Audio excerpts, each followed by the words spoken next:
Irmãos, a paz do Senhor. Eu deixei o celular aqui embaixo porque eu acho que eu não consigo enxergar direito o horário. Eu deixei ele, que eu estou tentando ficar numa posição aqui que eu consigo, de vez em quando, dar uma luz aqui para ver se clareia, para mim conseguir ver o horário. A idade vai chegando, né? E os cabelos vão branqueando, então vai mudando um pouco as coisas. A paz do Senhor para todos, uma boa noite. Uma oportunidade grande que o Senhor nos dá de estarmos aqui com os irmãos nesta noite, cultuando e adorando o nome santo do Senhor. Eu queria que você abrisse comigo a sua Bíblia em Juízes capítulo 6, versículo 11.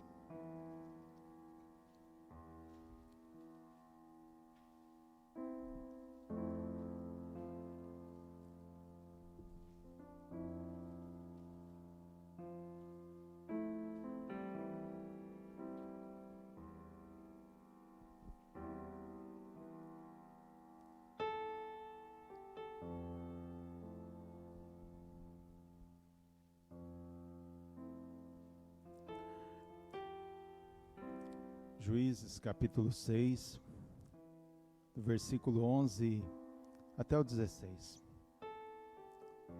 Acompanhe a leitura. O anjo do Senhor veio e assentou-se debaixo do carvalho que está em Ofra, que pertence a Joás, a Bezerrita, onde Gideão seu filho estava malhando o trigo no lagar, para o esconder dos midianitas. Quando o anjo do Senhor apareceu a Gideão e disse: O Senhor é contigo, homem valente. Gideão lhe respondeu: Ai, Senhor meu, se o Senhor é conosco, por que tudo isto nos sobreveio? E o que é feito de todas as suas maravilhas que nossos pais nos contaram, dizendo: Não nos fez o Senhor subir do Egito? Porém agora o Senhor nos desamparou e nos entregou na mão dos midianitas. O Senhor olhou para ele e disse: Vai nessa tua força e livra a Israel da mão dos midianitas. Não te enviei eu? Respondeu-lhe Gideão: Ai, Senhor meu, com o que livrarei a Israel? A minha família é a mais pobre em Manassés, e eu, o menor da casa do meu pai. Tornou-lhe o Senhor: Eu hei de ser contigo. Tu ferirás os medianitas como a um só homem. Feche teus olhos. Deus, obrigado, Senhor, por esta noite. Obrigado porque o Senhor nos conduziu neste lugar para juntos adorarmos o teu nome, te render de graças, ó Senhor. E nesse momento, ó Pai, eu peço que o teu Espírito Santo venha tocar em cada coração. Que nesta noite, ó Pai, possamos sair daqui edificados pelo Senhor, porque a tua palavra, ela não volta vazia, ela faz o que lhe apraz. E que nesta noite, ó Senhor, a tua palavra venha ao encontro daqueles que estão necessitados. Que nesta noite a tua mão poderosa venha tocar nos corações. Não quero falar de mim, ó Senhor, mas eu quero falar do Senhor, da tua palavra. Não quero falar de mim mesmo. Que nesta noite o Senhor, ó Pai, venha esconder-me atrás da tua cruz. E que a tua palavra, Senhor, venha falar em cada coração. Que o teu Espírito Santo haja neste lugar. Que o teu Espírito Santo, ó Senhor, venha operar neste lugar.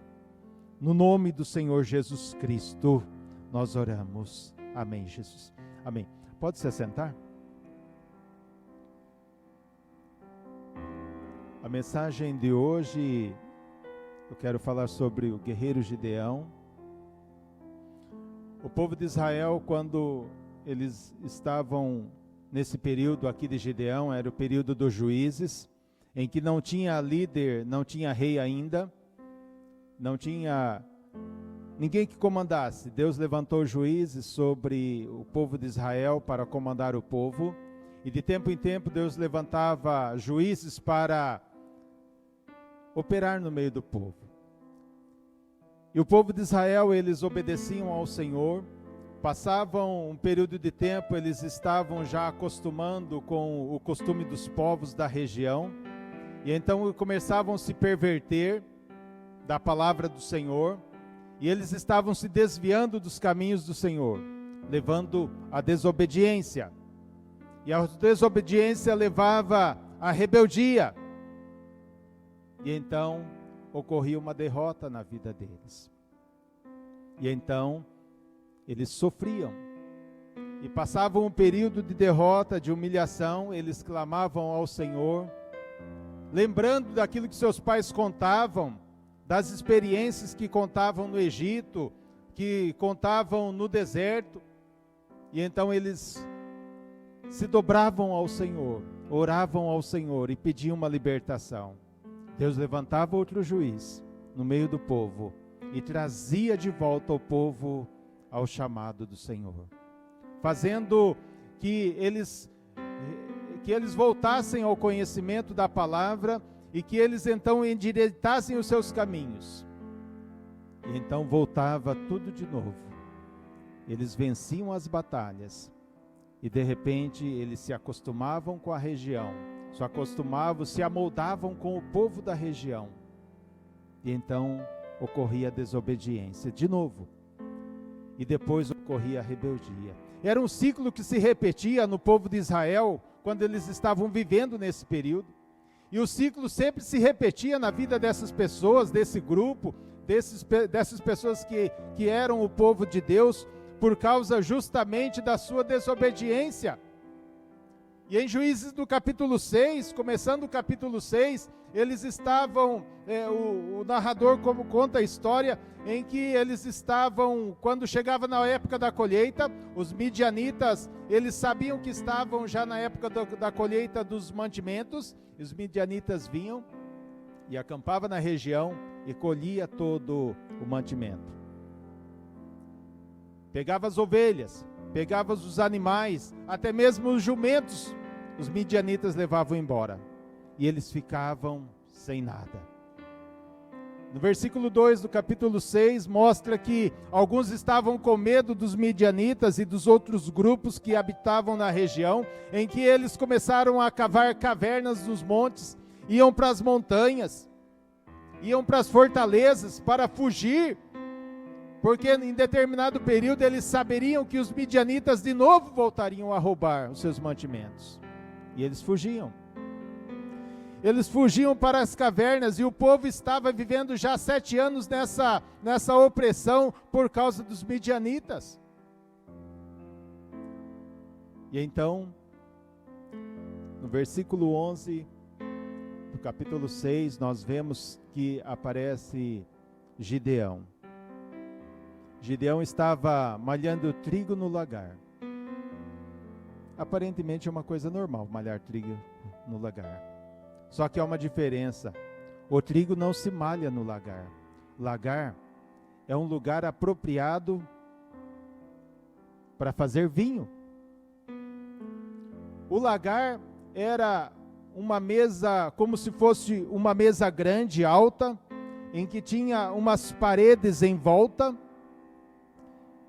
e os cantos eram inclinados.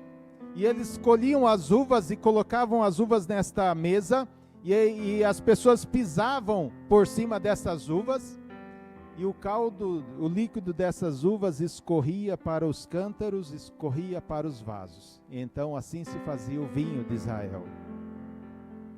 Mas fazia no lagar. Lugar é lugar de uva. E Gideão malhando o trigo no lagar. O trigo se malha na eira. A eira é um lugar aberto, no chão, em que jogavam o trigo, jogavam os mantimentos, os cereais, e ali com um pedaço de varas, batiam-se nos alimentos, e os alimentos soltavam as suas cascas, soltavam os seus os seus pertences e só ficava o grão. E então eles vinham com a vassoura e varriam e jogavam fora a palha, as cascas e ficavam o grão. Gideão teve uma grande ideia, sabia? Camarada muito esperto. Porque ele sabia que os midianitas sabiam que era a época de colheita do trigo. E eles iam procurar o trigo na eira. Mas Gideão estava no lagar, numa outra região. E nesse momento, Gideão estava tentando proteger a sua família dos midianitas, procurando em que aqueles mantimentos que ele estava fazendo ali apressado no lugar, levassem para a sua casa, para trazer mantimento para a sua família por um período. Ele estava ali fazendo as coisas com pressa, fazendo aquele trabalho com pressa, porque ele sabia que a qualquer momento os midianitas chegariam e poderia levar embora seus mantimentos. E nesse momento do trabalho, em que o anjo do Senhor aparece para Gideão. Ele aparece para Gideão e fala assim: o Senhor é contigo, homem valente. Talvez pelo fato dele malhar o trigo no lagar. Muitas das vezes o Senhor nos chama, assim como chama o Gideão. O Senhor é contigo. Só que muitas das vezes em que Deus nos chama, nos fala conosco, em que Deus está conosco, nós ficamos discutindo com Deus as situações em que nós estamos vivendo. Começamos a falar que Deus é conosco, olha a minha situação. Olha o estado em que eu estou vivendo, a minha situação está complicada, eu não tenho isso, não tenho aquilo, estou precisando disso, estou precisando daquilo, preciso de uma solução daquilo, preciso resolver uma questão, não consigo resolver, e você vem falar que Deus está comigo? Ficamos discutindo com Deus sobre as nossas situações que estamos vivendo. E Gideão estava naquele lugar malhando trigo e o anjo falou: o Senhor é contigo. Falei: que negócio é esse? O Senhor é comigo? Olha a minha situação. Olha a minha situação. Que Deus é conosco. E ele começa a discutir com o anjo. Olha a situação que nós estamos vivendo por causa dos midianitas, as maravilhas que nossos pais nos contam que nos contavam no deserto, no Egito. Olha a situação que estamos vivendo agora. E então, ele fala: agora o Senhor nos desamparou e entregou nas mãos dos midianitas. Olha a situação que eu estou vivendo. E o anjo fala com ele: vai nessa tua força. Vai nessa tua força e livra Israel da mão dos midianitas. Não te enviei eu? A mensagem que Deus traz para nós, irmãos, é que nós somos pessoa valente. No versículo 12, ele fala assim: homem valente. Você tem força, você consegue, mas nós arranjamos desculpas para nos acomodar. Deus nos chama para fazer uma obra, mas nós nos acomodamos. Nos acomodamos por causa do frio, nos acomodamos por causa do calor. Um dia numa reunião, uma irmã falou assim: pastor, não dá para fazer visita à tarde, o sol está muito quente. E o pastor falou assim: mas irmã, o sol é quente. O sol é quente, o sol não pode ser frio. O sol é quente e sempre vai ser quente. Nós arranjamos desculpas para nos acomodar. Desculpa para não fazer aquilo que Deus nos chama para fazer. Nós nos acomodamos com as nossas situações em que estamos vivendo. E acha que o mundo está ruim e vai ficar pior ainda. E nós esquecemos de que Deus está conosco todos os dias. Em Mateus 28, no capítulo 28, versículo 20, Jesus Cristo disse assim: eis que eu estarei convosco todos os dias, até a consumação dos séculos. Jesus Cristo está conosco, irmãos. Basta nós cremos nessa palavra. Em Filipenses 4, no versículo 13, diz assim: eu posso todas as coisas naquele que me fortalece.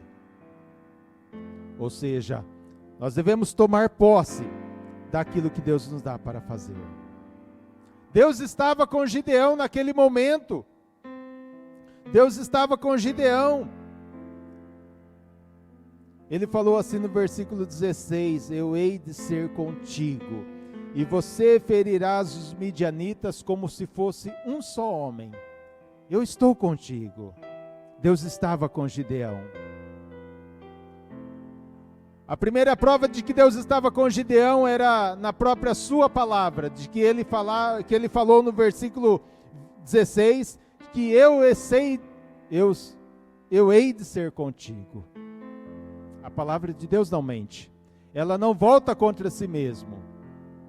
Eu hei de ser contigo. E outro sinal de que Deus estava com Gideão é de que o anjo não foi embora.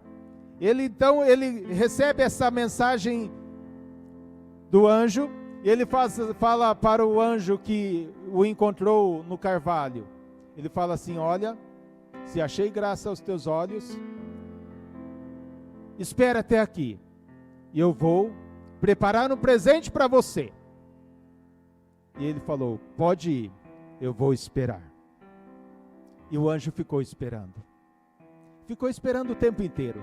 Eu não sei quanto tempo que ele demorou para arranjar esse presente, mas eu acho que demorou. E ele foi, ele preparou um animal, ele trouxe o animal, e ele fez um bolo asmos de uma efa de farinha. Eu fui pesquisar o que é efa de farinha. O efa de farinha pesa 37 quilos uma efa. É um bolo de 37 quilos, irmã Elizabeth. 37 quilos. A senhora não fez um bolo desse tamanho ainda não, né? Nem esse peso. É muito bolo. Não cabe no carro, né, presbítero Beto? Cabe não. Não cabe não.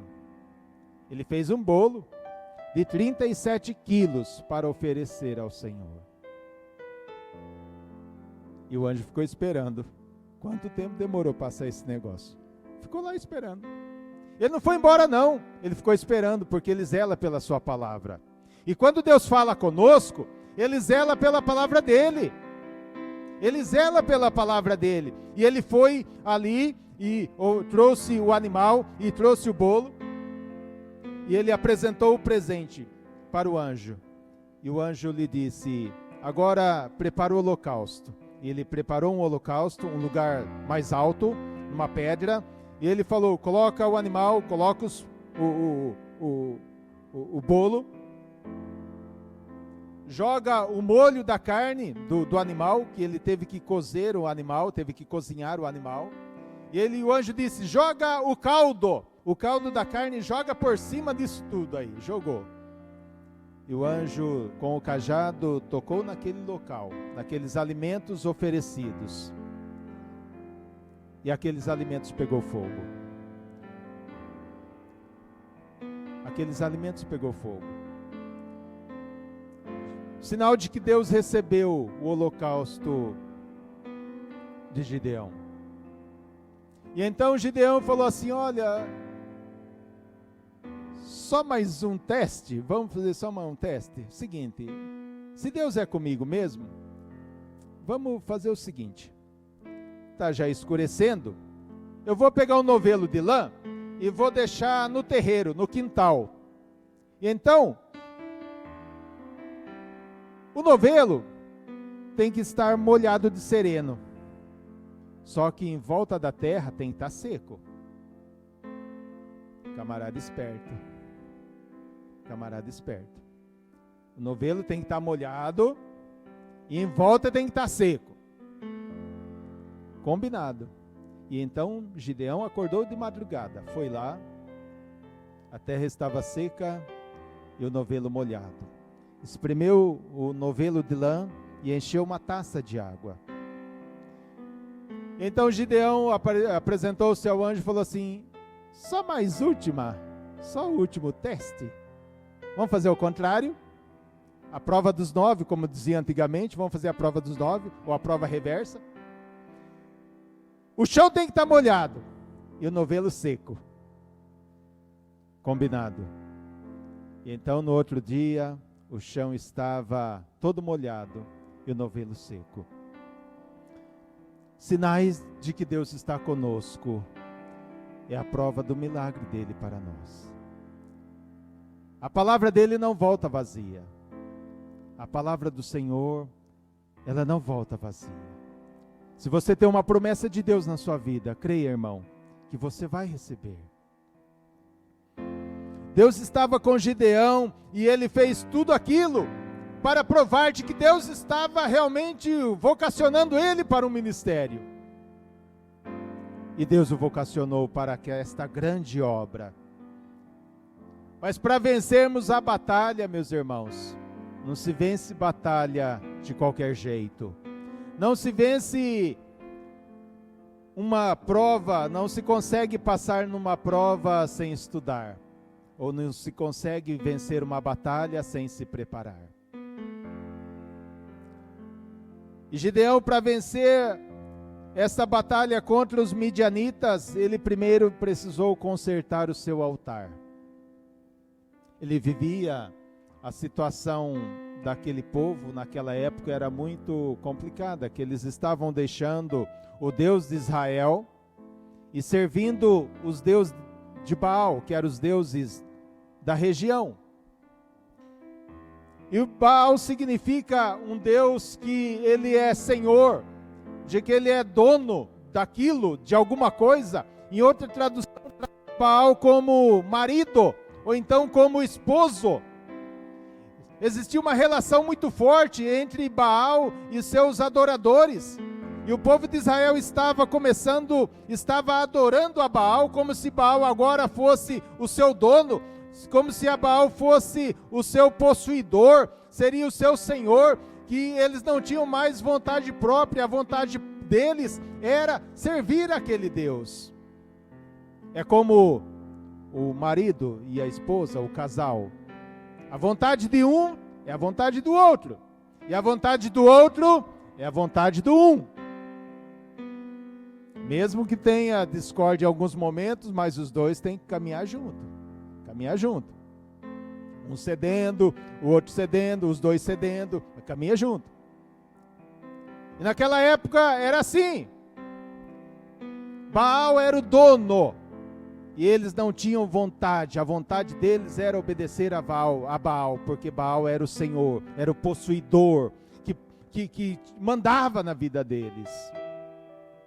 Era nesse contexto que vivia o povo naquela época, em que a vontade deles, eles não tinham vontade, eles tinham que adorar a Baal.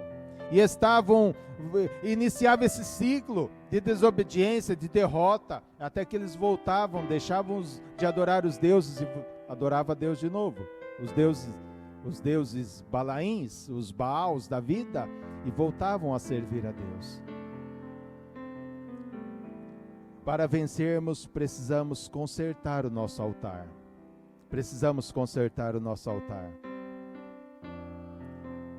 E a primeira coisa que Deus pediu para Gideão, falou o seguinte: olha, Gideão, está no versículo 25. Naquela mesma noite o Senhor disse: toma o boi do teu pai, a saber, o segundo boi de 7 anos, e derruba o altar de Baal, que é de teu pai, e corta o poste ídolo que está ao pé dele. Que complicação que Gideão arranjou.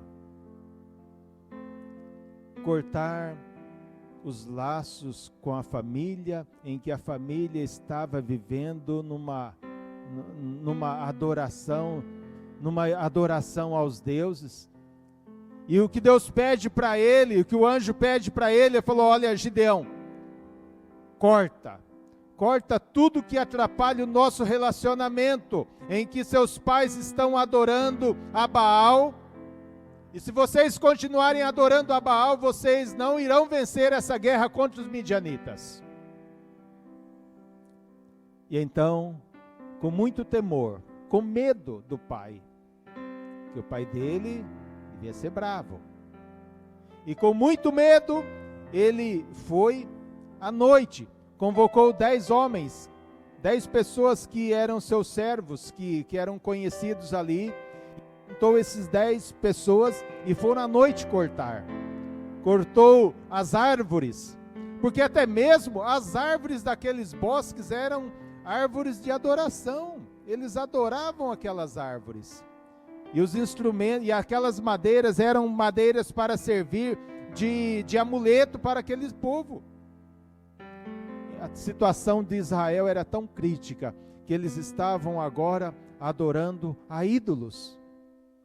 As madeiras eram madeira como se fossem ídolos para eles. E eles plantavam um bosque, um conjunto de árvore, e aquele conjunto de árvore era um centro de adoração. E ele, com muito temor, foi e corta o bosque. E quando os homens acordaram de madrugada, cadê o bosque? Cadê as árvores?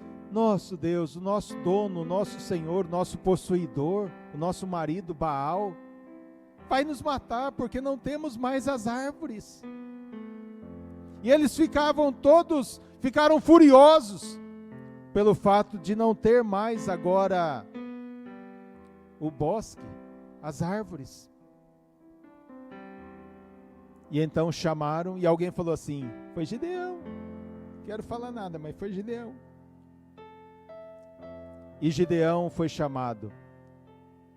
E chamaram Gideão naquele dia de Jerubal, homem que contenda contra Baal. Muitas das vezes o mundo nos chama de vários nomes, pelo fato de fazermos as coisas corretas. Em qualquer lugar que nós iremos, se nós formos luz, em alguns momentos seremos chamados com nomes que não são o nosso nome. Muitas das vezes as pessoas te chamam com vários nomes, porque você faz as coisas certas, porque você tem a atitude certa. E a atitude desse mundo hoje,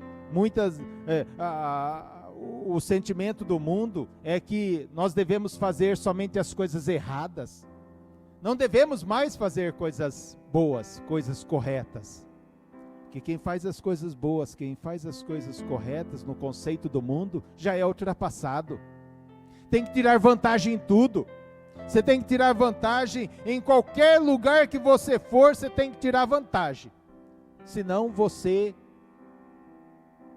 está atrasado. Senão você não é mais esperto. Senão você não sei o quê. Muitas das vezes o mundo te chama de vários nomes. Até mesmo pregando a palavra na rua, ou fazendo a vontade do Senhor, muitas das vezes as pessoas te chamam de vários nomes. Essa semana eu fui no centro da cidade, eu, a Dalvenise e a Viviane, e de longe escutei alguém cantando um hino, e a gente foi andando e procurando o som, onde que está vindo a música e tal. E na esquina encontramos uma senhora já de idade, uma outra pessoa, um cadeirante deficiente, não é só cadeirante, é deficiente, dava para ver que ele tinha vários problemas de saúde ou até mesmo mental. E aquela mulher louvando ao Senhor. E continuamos andando, quando olhamos para trás tinha uma pessoa ajoelhada no meio da rua e essa senhora orando por essa pessoa, de voz alta. Que muitas das vezes a gente ora assim, meio escondidinho, né? Chama no canto, vai assim, meio light, né? E quantas pessoas dando risada? Que cafona, Que negócio estranho, onde já se viu orar em público, onde já se viu ficar cantando. Olha a situação, vai trabalhar, vai cuidar do filho. Irmãos, não se preocupe com aquilo que você faz. Se você tem consciência de que está agradando a Deus, não se preocupe com as críticas. A crítica faz parte. A crítica faz parte para crescermos na vida. Faz parte. E então, o pai de Gideão falou assim, viu? Peraí, calma aí. Derrubou o bosque. É vocês que vão brigar por Baal? Se Baal é um Deus, Baal que tem que brigar com Gideão, porque de fato, Gideão derrubou o bosque de Baal, é Baal que tem que reivindicar seus direitos. Deixa Baal brigar com ele. Não adianta vocês brigarem com ele. Muitas das vezes, nós somos criticados. Mas quando nós sabemos que estamos fazendo a vontade do Senhor, é Deus que nos honra. E então aqui no versículo 26, quando Deus fala assim, olha, pega o segundo boi de 7 anos. Mas que negócio estranho, um boi de segundo ano. Não, o segundo boi de 7 anos. Tinha vários bois. Vários com certeza que tinha 7 anos de idade. Mas Deus queria o segundo. Gente do céu, cada coisa. Por que tem que ser o segundo? Não pode escolher um que está entre 6 anos e 12 meses e 1 dia, o outro até 7 anos e 11 meses e 30 dias. Nessa faixa etária não pode ser. Mas Deus gosta das coisas certas. Não é que Deus gosta das coisas certas, Ele gosta da obediência. Com certeza ele sabia quem é o 01, quem é o 02, quem é o 03, o boi 50, o boi 100, o boi não sei o que número que é. Ele sabia, Gideão sabia, por isso que Deus fala, eu quero o segundo boi que nasceu, que tem 7 anos. É obediência. Só que obediência é tão ruim para a gente obedecer. É ruim. Tem dia que é difícil. Sabe fazer as coisas certas, mas não faz. Ô gente, não faz. Um dia, irmão Mário, me permita. Um dia eu o irmão Mário foi trabalhar comigo. Então estava na rodovia Raposo Tavares e a gente tínhamos que entrar do outro lado da rodovia. Só que é faixa contínua aqui, 2 retas assim que não pode atravessar. Eu já embiquei o carro assim, mas peraí, onde vai? A rua é ali, rapaz, vamos ali. A faixa aqui. Mas rapaz, eu tenho que ir lá embaixo, dar aquele retorno lá, depois voltar. A rua está aqui, rapaz. É obediência. E eu obedeci a voz do irmão Mário. Gente do céu, fiquei com raiva. É raiva. Eu perdi uns 5 minutos para ir lá embaixo, fazer o retorno, voltar. E aqui, 50 metros, eu estava na rua. Mas é obediência. Obediência tem hora que é difícil. É difícil de obedecer. É difícil. No trânsito mesmo tem gente que é difícil de obedecer, né, irmão? É difícil. Quem dirige sabe essas lutas. Mas obediência é tudo na vida do cristão. Quando Deus fala para mim não fazer, eu não posso fazer. Não adianta eu ficar discutindo. Não adianta eu ficar, mas não sei o que. Não adianta. Não é. Ele fala que é e pronto, acabou. Eu não tenho que ficar discutindo. Deus falou para Gideão, pega o segundo boi de 7 anos. Eu quero é esse. Esse não, eu quero aquele. O segundo boi de 7 anos. Ele foi e pegou. Não podia pegar um outro? O que estava mais birradinho, o que já estava meio ruinzão das pernas, o que já estava quase morrendo, o que estava mais magro. Não, ele pegou aquele. Tinha que ser aquele. Obediência é tudo na vida do cristão. Tem que obedecer. É difícil nós derrubarmos o nosso altar.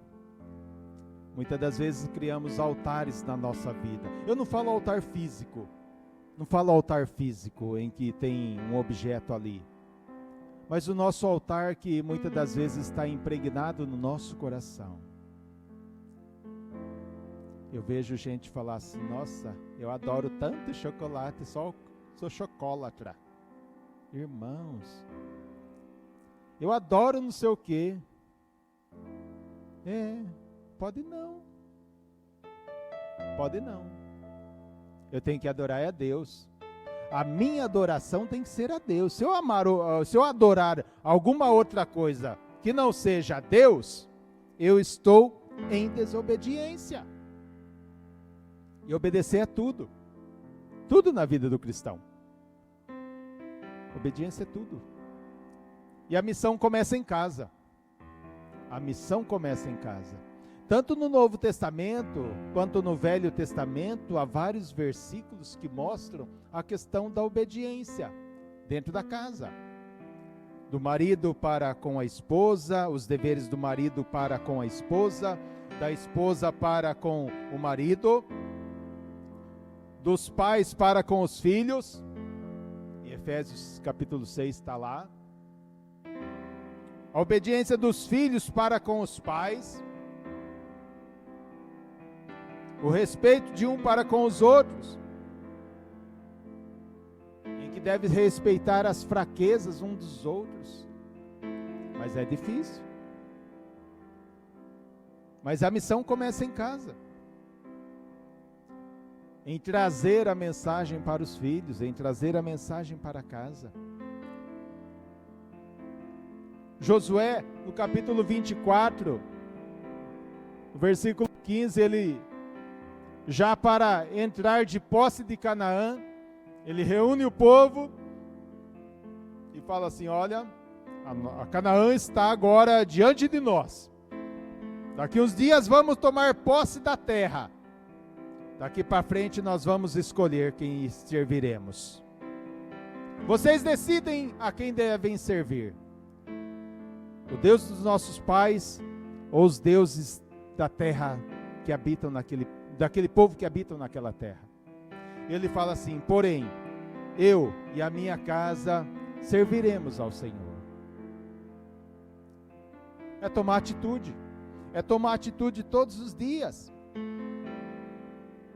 E então, nós vemos que Gideão agora fez a prova com o anjo, fez as provas, e o anjo falou para Gideão, Gideão, convoca o povo para a guerra. Convoca o povo porque os midianitas estão chegando aí como se fosse uma nuvem de gafanhoto para devorar vocês. Reúne o povo para lutar. E ele saiu no meio do povo. Mandou os mensageiros, tocando a buzina. Era uma cornetinha. Tocando a corneta. E vieram, o povo chegou. E os midianitas também chegaram. E era muita gente. E o povo de Israel se ajuntou para lutar. E Deus falou assim para Gideão, Gideão, é muita gente. Ó Senhor, muita gente? Conseguiram juntar 32 mil pessoas do povo de Israel. Deus falou, é muita gente. Muita gente. Não precisa disso tudo não. Não falei que vocês vão vencer como se você lutasse com todo o povo do Midianita. É muita gente, dispensa o povo.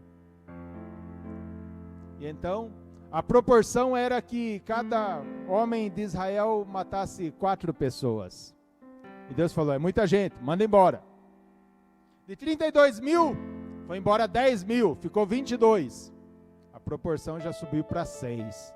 O negócio tá apertando. Deus falou, é muito, Josué, Gideão, é muita gente. Manda embora um povo com aí. Falou, os tímidos, os covardes, pode ir embora. Vai tudo embora. Só fica os valentes. Ficou 10 mil. Gente, ia ter que matar 13 cada um. É só valente mesmo. Só valente que ficou. um homem tem que matar 13, na espada ainda, não era no arma de fogo não existia não. 10.000.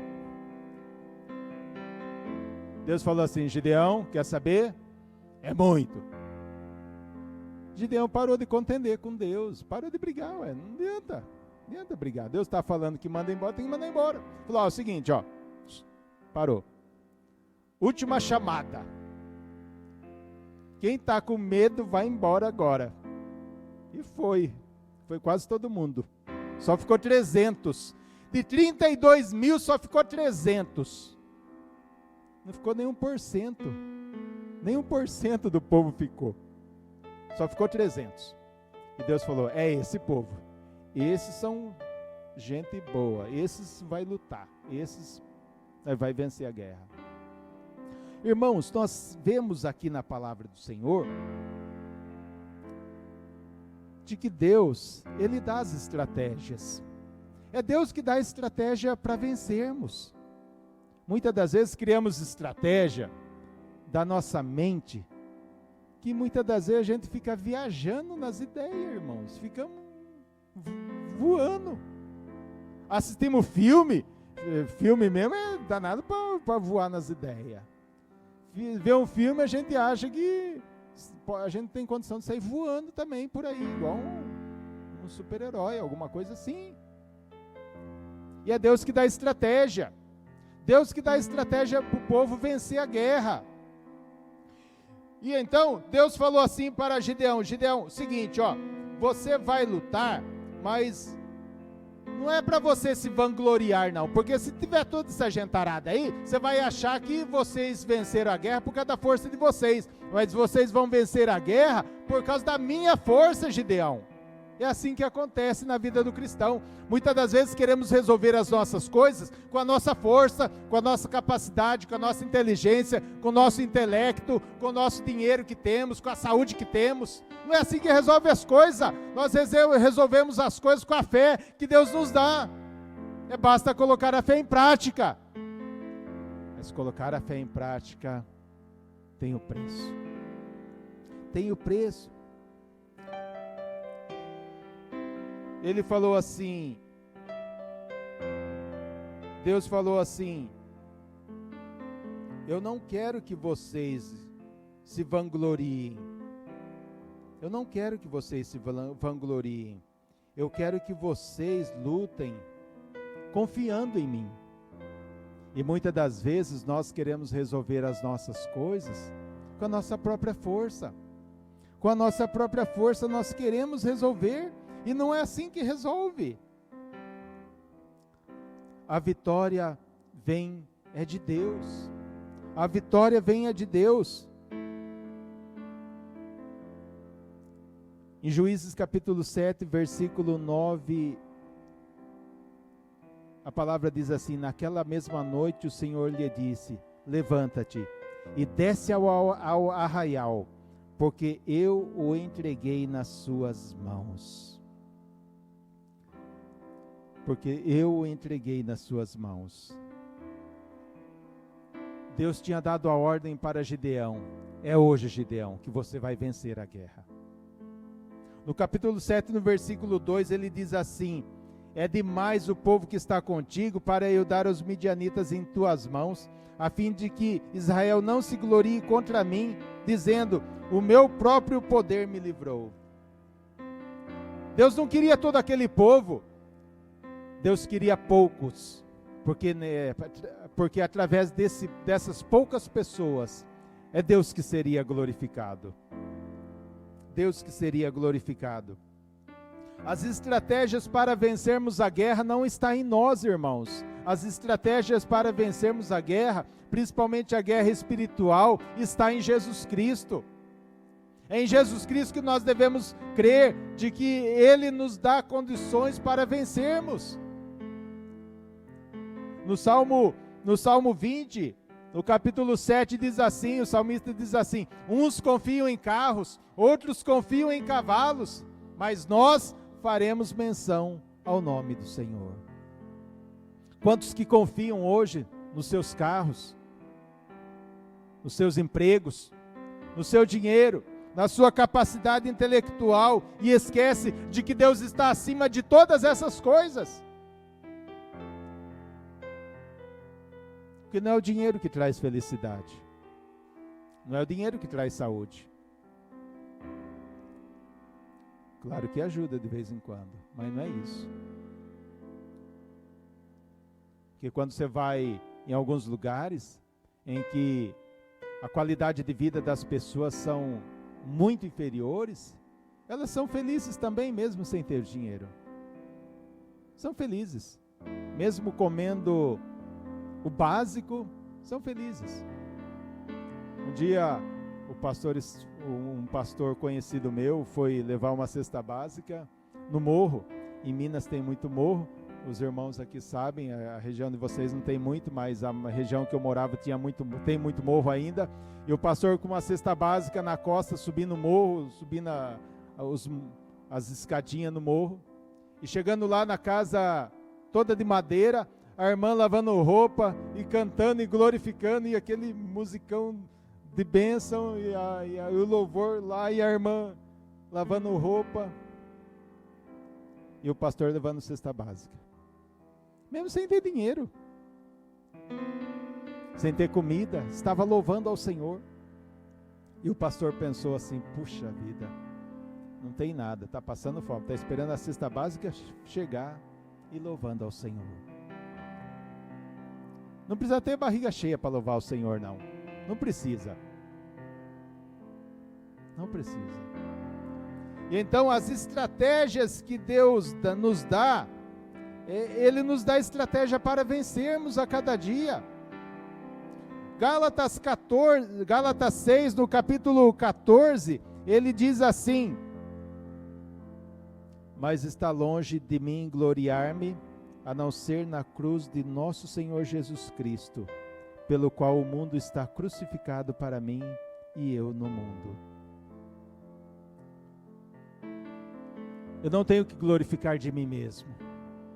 Eu tenho que glorificar pela cruz de nosso Senhor, porque eu já estou crucificado por Ele. E muitas das vezes nós queremos nos gloriarmos de várias outras coisas. As estratégias estão na mão de Deus.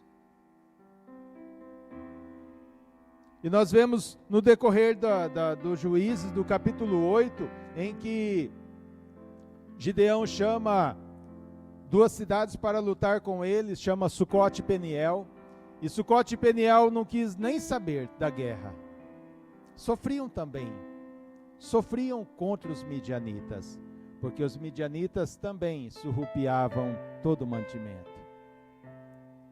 Mas Sucote e Peniel, eles não queriam lutar, porque eles estavam com medo de que, caso perdesse a guerra, seriam mais ainda severamente punidos pelo fato de se aliar com o povo de Israel. Sucote e Peniel não quis oferecer ajuda para lutar contra os midianitas. Ficaram em cima do muro, como diz no ditado popular, em cima do muro, esperando quem vai vencer a batalha. De quem vencer a batalha, eu pulo o muro para um lado. De quem vencer a batalha, eu pulo o muro para o outro lado. Se os midianitas vencessem a guerra, Sucote e Peniel falavam assim: eu falei para eles não lutar contra vocês, mas eles foram e lutaram, deu no que deu, agora sofra as consequências mais uma vez. Se Israel vencesse a guerra, eles falavam assim: olha, fez bem de lutar e vencer, porque esses midianitas são fominhas e roubam comida nossa. Fez bem. Ficava em cima do muro. E muitas das vezes nós ficamos em cima do muro em algumas coisas em que Deus nos manda fazer. E no capítulo 8, versículo 1, aparece Efraim. Efraim fala assim: olha, eu só fiquei sabendo agora da guerra. Por que não nos chamaste para pelejar contra os midianitas? Por que não chamou eu? Depois que acabou a guerra, aparece Efraim. Muitas das vezes na nossa vida aparecem pessoas assim, em que não quer saber do nosso problema, não quer nos ajudar. Mas no final aparece, olha, é difícil, mas por que você não me chamou? Depois que passa os perrengues da vida, sempre aparecem pessoas assim. Sucote e Peniel, eles mostravam mais preocupação política do que convicção espiritual. Eles sabiam o contexto espiritual em que estavam vivendo o povo de Israel, mas eles estavam preocupados com a sua convicção política, daquilo que eles tirariam de vantagem nessa situação. E muitas das vezes nós também, como hoje, nos dias de hoje, nós ficamos querendo tirar proveito de alguma questão que não seja espiritual na nossa vida. Muitas das vezes nós deixamos o espiritual de lado, deixamos a liturgia de lado, deixamos a adoração de lado, deixamos o louvor de lado e ficamos pensando em algum outro benefício que poderemos tirar das situações. Muitas vezes deixamos de lado o reino de Deus para avançarmos no mundo que é terreno, num espaço que é pequeno, num espaço que é terreno, que um dia vai ficar aqui. Porque esse mundo não nos pertence, estamos aqui de passagem, estamos aqui para encontrarmos com o Senhor Deus, uma preparação para encontrarmos com Deus, e mostramos muitas das vezes preocupação política, mostramos preocupação por coisas que são passageiras, coisas que não duram, e esquecemos de praticar a fé, esquecemos de praticar aquilo que Deus nos manda fazer. Sucote e Peniel ficaram em cima do muro, mostraram preocupação política, ao invés de preocupação espiritual, da vida espiritual em que estavam vivendo. Muitas das vezes nós ficamos preocupados em várias outras coisas e esquecemos o reino de Deus. Ficamos preocupados em coisas que são passageiras e esquecemos de preparar a nossa vida para encontrarmos com o Senhor. Esquecemos de relacionarmos com o Senhor para adorarmos o Baal. Muitas das vezes o Baal toma tempo na nossa vida. Toma tempo. Muitas das vezes o Baal, ele nos desvirtua de Deus. Desvirtua-nos de Deus. Porque os Baals desta vida levam-nos às coisas terrenas. Levam-nos às coisas carnais. Leva-nos às coisas que não são eternas, leva-nos às coisas que não são espirituais, e nós, como ser humano, nós tendemos para esse lado, e esquecemos dos espirituais. Certo missionário pregando há muito tempo atrás, numa tribo indígena, e um dia um índio teve um sonho, e ele ficou muito preocupado com o sonho. Muito preocupado. E então ele chegou no outro dia e perguntou ao missionário: eu tive um sonho. E o missionário falou: fala o sonho. Falou o seguinte: eu sonhei que tinha dois cachorros. Cachorro. Tinha um branco e tinha um cachorro escuro. E os dois brigavam entre si. Eu fiquei preocupado com os dois cachorros. E eu queria saber, missionário, quem vai vencer a luta? Porque eu acordei e não sei o que aconteceu. Ele falou assim: você alimentou qual cachorro? O branco ou o negro ou o preto? Eu acordei. Ele falou assim: depende do animal que você alimentar. Se você alimentar o um, ele vai vencer. Se você alimentar o outro vai vencer a luta. Depende do animal que você alimentar. Trazendo para a nossa vida espiritual, a nossa luta contra a carne e contra o sangue. A luta contra a carne versus espírito. Quem vai vencer a luta? É aquela que você alimentar. É aquela que você der o alimento diário. E o alimento diário, dependendo para quem você der, ele vai vencer a luta. Se você alimentar a carne, infelizmente, a carne vai vencer. Se você alimentar o espírito, alegremente, o espírito vai vencer. E o espírito vai vencer, mas a carne, ela fica por aqui mesmo. Nós devemos, assim como Gideão venceu a luta, esta guerra, assim devemos nós. É Deus que nos dá estratégia para vencermos. Basta buscarmos em Deus as estratégias. E então no capítulo 8, quando Deus fala assim, Gideão, está na hora, vamos lutar. Chama o povo. E então Gideão chamou os 300 homens, os 300 valentes, e deu as estratégias porque Deus direcionou Gideão. E falou assim, Gideão, seguinte, Gideão falou para os 300, vamos dividir em 3 companhias, em 3 grupos, e cada grupo vai ficar num canto, os 3 grupos divididos. Numa mão, vocês levam uma corneta, uma buzina, alguma coisa que faça barulho. E na outra mão, vocês vão levar um jarro, um cântaro, e dentro com uma tocha acesa. E quando vocês, no momento em que eu fizer, vocês fazem também. E então, no momento certo, em que Deus deu orientação para Gideão, Gideão tocou a corneta e quebrou o vaso, e pegou a tocha e acendeu. Parece bobo, né? Sem noção. Sem noção. Vai para a guerra, não leva nem espada. Se é eu, saía correndo também, junto na primeira turma. Onde já se viu, vai numa guerra, não leva espada. Não leva uma vara, não leva uma funda igual de Davi. Não leva nada. Levar corneta e levar vaso com fogo dentro. Mas é Deus que dá estratégia. Deus faz as coisas simples para confundir os sábios.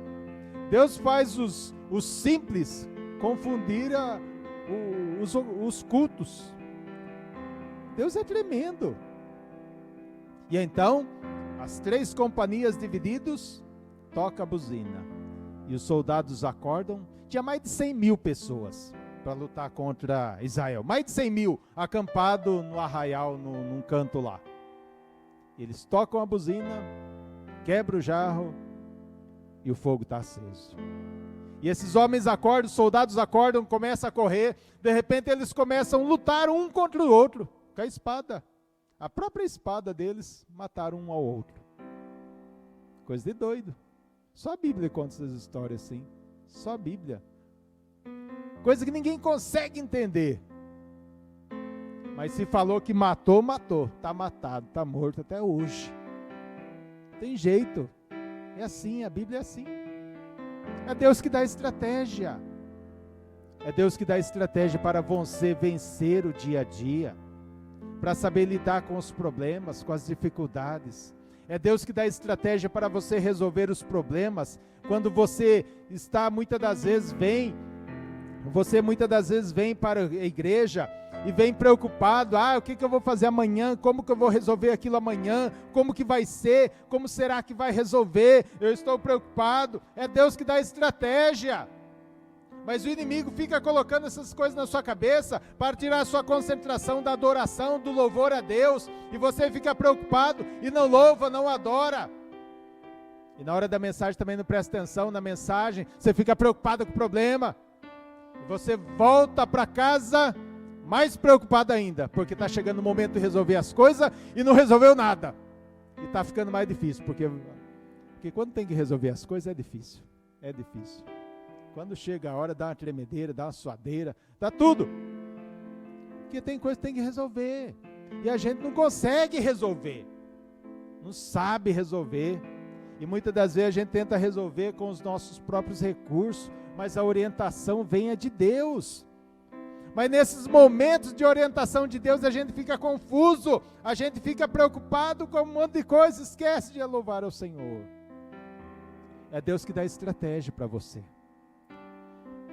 Mas para Deus dar estratégia para você, eu preciso confiar de que Ele pode todas as coisas. Ele fala assim, olha, eu estarei com vocês todos os dias até a consumação do século. Não é agora não, não é só nessa terra não, é todos os dias até a consumação do século. Significa o seguinte, que na eternidade Ele vai estar com a gente. Nós vamos estar com Ele, não é Ele com a gente não. E a gente vai estar com Ele, todos os dias. Muitas das vezes, o que ocorre na nossa vida é que muitas das vezes, alguma coisa que acontece na nossa vida, nós nos vangloriamos. Vangloriamos, queremos glória para nós. Porque tem hora que para o homem, para o ser humano, em alguns momentos, dá a impressão que esses momentos assim faz bem. É natural do ser humano. Ser elogiado, ser aplaudido, ser não sei o quê. Tem hora que faz bem pro ego. Mas faz bem pro ego, não faz bem pro espírito. O ego muitas das vezes fala mais alto na nossa vida. Assim como ocorreu com Gideão. Gideão voltou para a guerra, voltou da guerra. E o povo chegou e falou assim, Gideão, ó, acabou o nosso problema. Esse midianita aí, esses caras aí vai ficar longe de nós por muito tempo. Nós vamos produzir, nós vai crescer. E esse povo nunca mais vai mexer com a gente. E aí, o povo falou assim, Gideão, vamos fazer o seguinte, como você é o nosso juiz agora, e você nos libertou do povo midianita, nós vamos fazer uma honra para você aqui. Nós vamos colocar você num degrau um pouco maior. Entre aspas, um degrau um pouco maior. E nós vamos fazer um colete, uma roupa especial para você.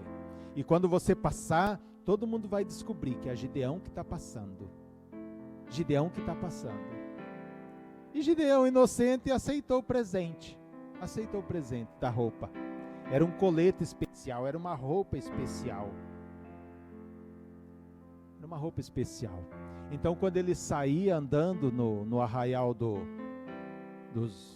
de Israel, no meio do povo, todo mundo sabia, Gideão, um matador com 300, matou, tal. E aí deixou o orgulho crescer no coração.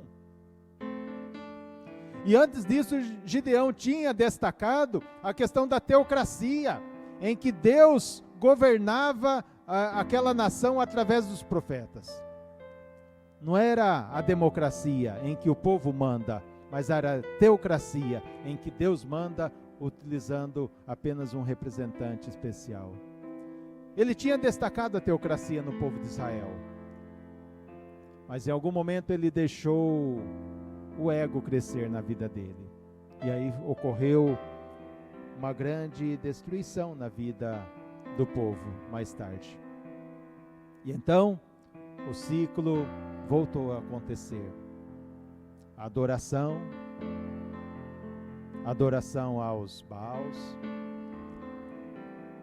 a conformidade, conformando com o povo da região, associando-se ao povo da região, se conformando com os costumes de adoração a ídolos. E aí vinha a desobediência. E aí vinha a rebeldia, porque a desobediência gera rebeldia. E aí depois vinha a derrota de novo. Muitas das vezes deixamos algumas coisas na nossa vida a tomar conta e esquecemos de que Deus é o centro da nossa vida. E que a cada dia nós possamos, irmãos, crer de que Deus pode todas as coisas, de que Ele pode fazer todas as coisas e que nós precisamos a cada dia vencer, consertar o nosso próprio altar. O altar do ego, o altar da autossuficiência, achando que nós somos autossuficientes para todas as coisas, de que nós não precisamos de Deus, de que Deus é o nosso servo, de que Deus deve nos obedecer para suprir as nossas necessidades em tudo aquilo que nós temos, mas não funciona desse jeito. E de que a vitória venha do Senhor, que muitas das vezes nós lutamos com a nossa própria força, mas a vitória venha do Senhor. Mas para isso precisamos colocar a nossa fé em prática. E eu quero orar com vocês nesta noite. Eu quero orar.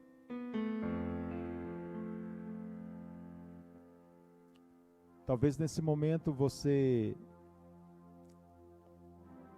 em algum momento a palavra falou ao seu coração. Você lembrou de alguma coisa, de alguma situação, você lembrou de algum momento da sua vida. Essa história de Gideão, essa história bíblica de Gideão fez com que te remetesse a algum momento do passado.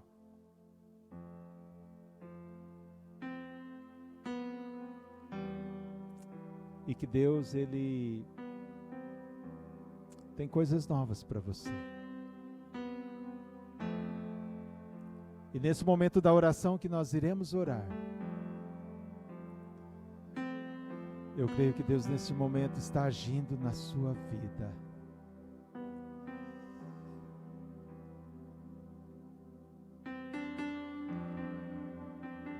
Você pode abrir o seu coração a Deus,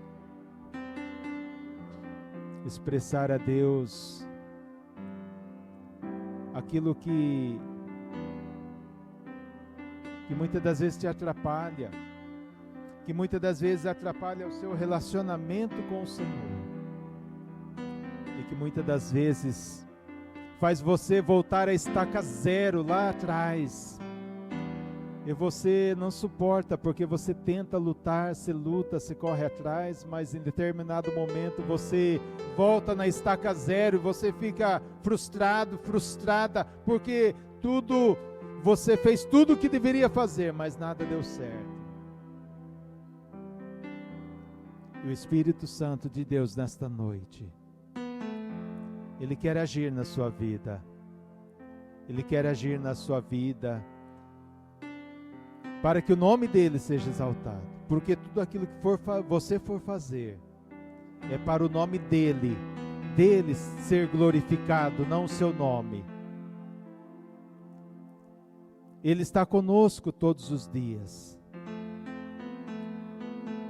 Ele está conosco, e nós podemos fazer todas as coisas naquele que nos fortalece. Nós podemos fazer tudo posso naquele que me fortalece. Se coloque em pé nesse momento.